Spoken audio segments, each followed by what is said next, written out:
Petition అయింది, దానిపైన విచారణ జరిగింది.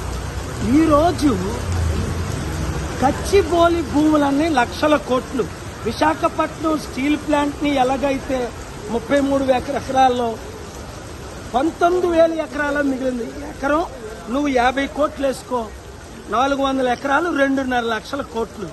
అప్పుడు చంద్రబాబు నాయుడు గారు అభివృద్ధి కొరకని ఇస్తే రాజశేఖర రెడ్డి గారు ఇది అన్యాయంగా ఒక ప్రైవేట్ ఇచ్చి ఆ పేరు బాగుంది. యూనివర్సిటీ భూముల మీద ఎందుకు పడ్డాడు ఈ రేవంత్ రెడ్డిని రాహుల్ గాంధీ? అరే నువ్వు యూత్ కి న్యాయం చేస్తానన్నావు, మంచి చేస్తానన్నావు, ఉద్యోగాలు ఇవ్వట్లేదు, అభివృద్ధి చేయట్లేదు. సరికదా స్టూడెంట్ భూములు ఉద్యోగులకి ఇవ్వకుండా, స్టూడెంట్లకి ఇవ్వకుండా, ఫ్యూచర్ లేకుండా నువ్వు చేస్తుంది ఏంటి? లక్షల కోట్లు ఉన్నోడికి మళ్ళా లక్షల కోట్లు ఇవ్వడానికి. అందుకే నేను ఈరోజు కోర్టులో వాదనలు విన్నాను. పబ్లిక్ ఇంట్రెస్ట్ లిటిగేషన్ ఈ రోజు ఫైల్ చేస్తున్నాను.